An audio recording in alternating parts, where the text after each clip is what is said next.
Après les visites successives effectuées à Brazzaville par le président Félix Antoine Tshisekedi Tshilombo de la République démocratique du Congo le 22 décembre 2024 et Joao Lourenço de l'Angola le 11 janvier 2025, le tour est revenu à l'envoyé spécial du secrétaire général des Nations Unies pour la région des Grands Lacs, Wang Zia, de fouler le sol de la capitale congolaise. À cette occasion, Wang Zia a été reçu samedi 18 janvier au Palais du Peuple par le président de la République Denis Sassou Nguesso.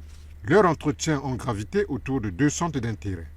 Le premier porte sur la situation sécuritaire qui prévaut à l'est de la RDC, notamment le processus de Luanda, censé aboutir à un accord de paix dans cette partie du pays. Le second se rapporte au prochain sommet de l'Union africaine qui verra la République angolaise prendre la présidence tournante de l'organisation continentale. Je dois toujours exprimer une vive gratitude au président qui a bien voulu me donner tant de temps pour me donner sa lecture des dynamiques de la région des Grands Lacs, des évolutions, et surtout dans les perspectives du prochain sommet de l'Union africaine.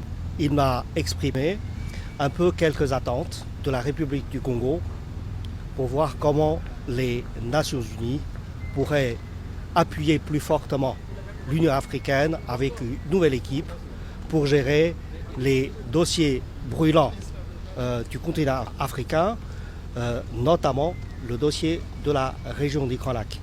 Et j'ai pris bonne note de ces attentes et je ne manquerai pas d'être un fidèle interprète du président de la République auprès du secrétaire général. Je suis d'accord avec le président Denis Sassou Nguesso pour dire que le processus de Luanda a eu des progrès qui devraient être préservés avec des efforts de relance.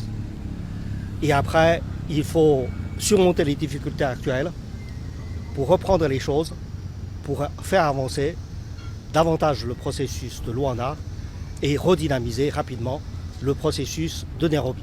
À travers cette série de rencontres, Brazzaville confirme sa posture de plaque tournante de la diplomatie au service de la paix et du développement.